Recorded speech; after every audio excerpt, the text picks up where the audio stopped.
윤석열 당시 검찰총장은 예. 왜 조국 법무부 장관을 그토록 반대했던 겁니까? 제가 생각할 땐 두 가지가 있습니다. 예. 이제 표면적인 이유는 검찰 개혁의 기수라는 것인데요. 예. 조국 당시 이제 문재인 정부 때 조국 민정수석이 음. 했던 일은 음. 검찰의 직접 수사권을 축소하고 법무부에서 검찰을 몰아내고 그 다음에 그 검찰의 행정소송 지휘권을 박탈을 하고 정부 부처 파견 검사를 감축을 하고 검사장 전용 차량을 빼앗고 이렇게 그 검찰의 권한을 옥죄는 역할을 해왔었습니다. 아. 그러다가 예. 이제 법무부 장관으로 가는데 그때 받은 미션이 직접 수사권 완전 폐지였거든요. 아. 그러니 검찰 입장에서는 자신들의 숨통을 조국 법무부 장관이 막을 것이다 라는 생각에 어떤 조직의 이익을 위해서 한 것이었고요. 첫 번째 이유는 그것이고, 법무부 장관이 위잖아요. 대통령이 위고. 예, 검찰총장은 아래고. 예, 우리 행정부 직계상. 그렇죠. 그러면 검찰총장이 법무부 장관을 쫓아내고 본인이 대통령에 올라서 그걸 검찰 조직을 동원해서 예, 그래서 연속 쿠데타인 겁니까? 그런 것입니다. 예, 아. 그래서 연속 쿠데타라고 하는 이게 것입니다. 사실상의 쿠데타다 이거. 예, 예, 예. 그게 근데 가능할 만큼 검찰의 힘이 가공할 만큼 컸던 거네요. 그랬던 것이죠. 예. 그 정치 검사들이 집단화가 된 것이죠. 흔히 말하는 윤석열 사단이라고 하는 것이 정치 검사들이 어떤 사당화가 돼서 예. 그 모인 힘으로 예. 정상적인 그 지휘 계통을 무시하고 벌인 것이 바로 조국 사태라고 하는 것입니다. 지금 아까 반법치가 누구에게나 공평하게 적용되는 게 법인데 선택적으로 적용되고 있다. 아주 심하게 선택적으로 적용되고 있다. 그런 행태들, 구체적인 사례들이 제가 대표적인 사례 세 가지만 말씀드리겠습니다. 하나는 법인카드 10만 원을 썼다고 하는 김혜경 씨에 대한 기소와 기소했죠. 300만 원짜리 디올백을 받은 우리 김건희 씨에 대한 태도. 그렇죠. 두 번째로는 조국 자녀를 대하는 태도와 한동훈 자녀를 대하는 태도. 그러네요. 세 번째로는 문재인 전 대통령을 대하는 태도와 윤석열 현 대통령을 대하는 태도. 구체적으로 말씀드리면 문재인 대통령 사저 앞에서는 지금은 좀 덜해졌지만 온갖 욕설을 하고 확성기로 온갖 욕설을 하면서 맞아요. 대통령을 모욕하고 그랬죠. 그리고 그것에 대해서 고소까지도 했는데도 별 움직임이 없습니다. 그랬었죠. 그런데 그 윤석열 대통령의 명예가 훼손했다고 해서 그것을 개인적 명예를 대선기획 여론조작 사건이라고 아예 사건을 규정을 짓고 중앙지검에 특별수사본부를 만듭니다. 그렇죠. 반부패 수사부에다가. 그렇게 여론몰이를 한 다음에 지금 제대로 뭐 기소도 안 하고 있어요. 수사도 하는지 안 하는지 모르겠어. 그러니까 대통령 개인의 명예훼손을 보위하겠다고 하면서 언론사들에 대해서 대대적으로 압수수색을 하고 있지 않습니까? 그랬죠. 사건도 아예 이 사건의 밑그림까지도 이름에 나옵니다. 대선 개입 여론조작 사건. 수사를 안 했는데 어떻게 대선 개입 여론조작 사건이라고 명명을 합니까? 특별수사본부 이름을. 근데 생각해보면 그때 그렇게 대선 개입 여론조작 사건이라고 했으면 지금 저 총선 국면에서 좀 띄울 만도 한데 검찰이 수사를 하다가 제가 듣기로는 전혀 반대되는 지금 상황에 맞닥뜨려가지고 제대로 수사를 못하고 있다고 제가 들었는데 아마 뭐가 있었으면 진작에 나왔겠죠. 흔히 말하는 언론 플레이를 했겠죠. 그랬고 그 수사에 대해서는 저는 심각하게 보고 있는 것 중에 하나가 그것이 검찰청법이 허용하는 검사의 직접 수사 범위 내이냐 아니냐. 이 부분에 대해서는 깊이 음미를 해야 됩니다. 제가 볼 때에는 그 수사는 검사의 직접 수사 권한을 넘는 수사입니다. 그렇군요. 다 불법적인 수사이고요. 그 수사에서 뭐 어떤 증거를 취득했다 하더라도 그 증거는 다 위법 수집 증거예요. 언론사 압수수색, 언론인 압수수색 말씀하시는 거죠? 뭐 제 친구들이나 저도 관련해서 KBS에 있을 때 인용 보도를 해가지고 국민의힘에서 이제 고발하고 뭐 이랬던 예. 사건이기 때문에 저도 잘 알고 있습니다만은 그 사건이 지난 9월인가 10월부터 예, 이렇게 예. 됐었잖아요. 예, 예. 그리고 난 다음에 검찰이나 경찰에서 조사를 안 하고 이렇게 뭉개는 것도 사실은 어떻게 보면 그때 당시에 명예를 훼손당한 기자들에 대해서 계속 명예를, 그 사람들은 한 번 명예를 훼손당했기 때문에 예. 그 다음에는 복구를 하려면 예. 그 담당했던 기자가 그런 이야기를 하더라고요. 재판정에서 가서 말을 해야 되는데 제발 기소라도 해달라. 예.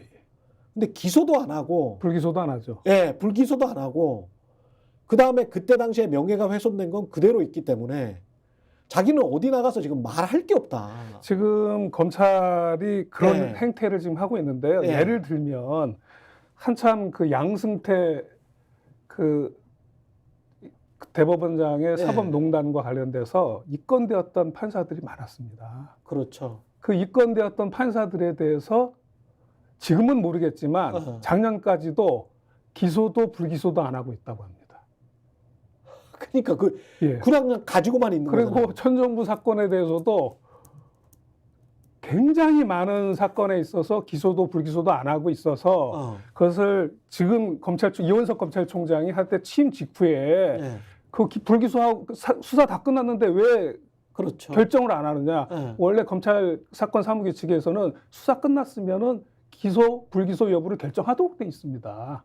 그렇죠. 그런데 그것을 안 하고 방치하고 있으니까 그거 빨리 불기소 결정을 해라. 기소 안 했으면. 그 당사자들 입장에서 얼마나 답답해요. 그러니까요. 언론에는 이미 보도가 됐고 마치 범죄자처럼 낙인 찍혀져 버렸는데. 예. 그랬는데도 불구하고 예. 그 검찰총장이 그걸 관철을 못 시켰습니다. 왜 못 시켰느냐? 계속 볼모로 잡고 있어야 되거든요. 그렇죠. 예. 이 사람들을 불기소 결정을 해버리면 그 사람들은 볼모가 될 수 없습니다. 그래서 나중에 그 관련 사건의 증인으로 나왔을 때 정말 진실을 이야기할 수가 있는 거죠. 생각해보면 이규영 검사 같은 경우도 출국 금지를 그렇게 오랫동안 시켰는데 예. 지금 이종석 국방장관 같은 경우는 그냥 해제해줘 버리잖아요. 제일 대표적인 게요. 예. 지금 정의용 전 외교부 장관인데요. 이분이 그 지금 동해 사건으로 재판을 받고 있지 않습니까? 그래서 수사에부터 지난 그 윤석열 정부가 들어선 후부터 수사가 개시돼 가지고 지금도 1심 재판을 받고 있습니다. 예. 근데 이분이 어떤 직책을 맡고 있냐면 아시아 의회 연합 의장을 맡고 있습니다. 그렇군요. 그래서 3개월에 한 번씩 출국을 해야 됩니다. 근데 못 하세요? 저희들이 그래서 번번이 수사 당시에는 검찰에 출국 허가를 내달라고 하고 지금 재판받고 있을 때는 재판부를 통해서 법무부에다가 출국 허가달라 가지고 번번이 허가를 받고 있는데 예. 그래서 제가 이 담당 책임자한테 이야기했습니다. 도망가지 않을 것 뻔히 알지 않느냐. 그렇죠. 그런데 이 출국 금지를 왜 묶어두고 있느냐. 좀 풀어달라. 예. 고 했는데 요지부동이었습니다. 그래서 지금 22대 국회 첫 번째 행동으로 한동훈 특검법을 발의하겠다라고 이야기를 했고 일부 언론에서는 그런 이야기를 하더라고요. 한동훈 특검법을 발의하니까 조국이 사적 보복을 하려고 한다. 네. 동의하십니까? 전혀 동의할 수 없습니다. 그러면은 사적 보복을 그동안에 윤석열 대통령과 한동훈 법무부 장관이 했다는 이야기잖아요. 그런 것이죠. 역으로 이걸 만약에 조국이 사적 보복을 좀 하려고 한다면 그 언어를 쓰는 사람은 자신의 생각이 은연중에 드러나게 돼 있거든요. 그렇죠. 그러니까 사적 보복을 한다는 표현을 쓰는 사람은 그 사람은 그렇게 인생을 살아온 사람들입니다. 그러네요. 예. 이게 지금 하나하나씩 보면 고발 사주 의혹도 손준성 하나로 그냥 어용부용 넘어가고 있죠. 윤석열 당시 검찰총장 징계 취소 소송도 지금 그냥 포기를 해버렸잖아요. 법무부가. 이 부분에 대해서 제가 좀 상세하게 설명해 드릴까요? 이 사건에 대해서 이제 그 일반 국민 여러분들께서는 상세히 아시지 못할 것 같아서 제가 설명드리겠습니다. 이 윤석열 검찰총장 징계 처분 취소 소송의 내용은 뭐냐 하면 법무부 장관이 윤석열 검찰총장의 비위를 이유로 네. 정직 2개월을 내립니다. 그렇죠. 그러니까 윤석열 검찰총장이 법무부 장관을 상대로 그 정직 처분을 취소해달라고 한 소송이 그 정직 처분 취소 소송입니다. 그렇죠. 이 소송에 대해서 이제 1심을 거쳤고 예. 1심 판결문이 약 100여 장으로 되어 있습니다. 그렇죠. 그런데 그 판결문의 절반은 네. 원고 측에서 뭐라고 주장하면 징계위원회가 구성이 잘못됐고 절차가 잘못됐다라는 것이 아마 그 다툼의 절반이었고 예. 나머지 절반은 비리가 없었다라는 것이었는데 예. 1심은 50페이지에 걸쳐서 징계위원회 구성 뭐 잘못이 없고 절차에 있어서도 문제가 없다.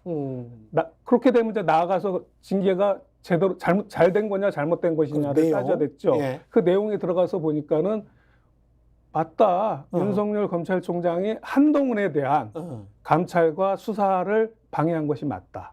그러니까 징계 받을 만했다. 그래서 정직 2개월로는 부족하지만 2개월만 했으니 그대로 원고 청구를 기각한다. 그래서 법무부가 당시에 징계를 한 건 정당했다. 정당했다는 것이죠. 그렇게 해서 2심으로 갔는데요.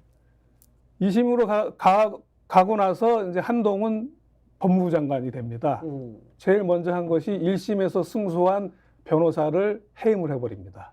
그랬죠. 예. 예. 해임을 하고 정부법무공단을 국선 대리인으로 선임을 합니다. 예. 이 정부법무공단 변호사가 얼마나 이 2심 소송에 대해 부실하게 대응을 했는지 그 재판장이 법정에서 꾸짖습니다.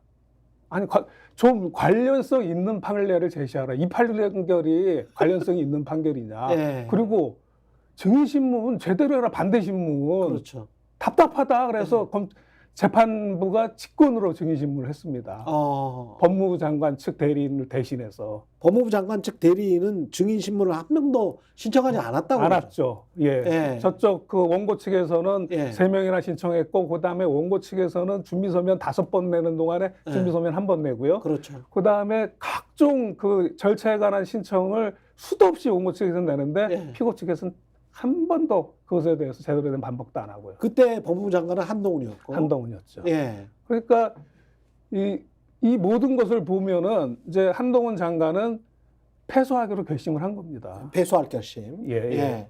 그런데 법무부 장관의 직무상 의무가 있습니다. 법무부 장관은 그 밑에 있는 직원들의 비위가 있으면 그 비위에 대해서 정당한 징계를 받게 할 의무가 있습니다. 아, 그게 의무입니까? 당연히 공무원의 의무입니다. 의무군요. 법무부 장관의 의무입니다. 아, 그렇군요. 그 의무를 정면으로 방기한 것이죠.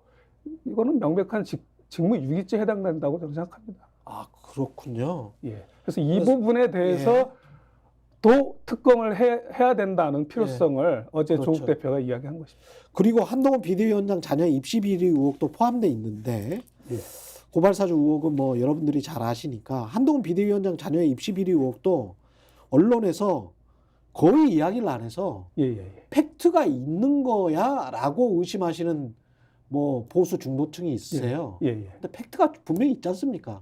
아마 인터넷 검색을 해보면 그렇죠. 의혹을 삼을 만한 그 제일 대표적인 게 고등학교 1학년 때 영문 논문을 그렇죠. 6편을 씁니다. 써서 6편? 그래서 이제 약탈적 저널이라고 하는데 돈 주면 실어주는 외국 저널이 있는 모양입니다. 파키스탄 뭐 이런 데서. 아프리카 이쪽에. 거기에 됐는데 본인이 직접 썼으면 이제 아무런 문제가 없겠죠. 그렇죠. 그런데 표절 그리고 대필을 했다는 그 사람도 나타나서 그거 내가 대필을 했다라고 말을 합니다. 그거 외에 앱을 사다가 자신이 개발했다고 뭐 하고 등등 뭐 여러 가지 뭐 봉사 시간을 뭐 얼마를 했다 했다라는 그런 것들 11가지로 조국 대표는 이제 그걸 범주화했던데요. 이것에 대해서 경찰에서 한 1년 6개월 들고 있다가 무슨 수사를 하는지도 모르죠, 외부에서는. 그러다가 이제 불송치 결정을 합니다. 그런데 불송치 결정 이유가 좀 법률적인 뭐 사실관계가 이렇다 저렇다가 아니라 법률적인 이유에서 기회에서 불송치 결정을 합니다. 스픽스는 말하는 언론입니다. 대세는 유튜브, 그중에서 스픽스. 좋아요, 댓글, 구독, 알림 설정. 여러분이 저희를 사랑해 주시고 우리가 여러분을 사랑하는 4가지 방법입니다.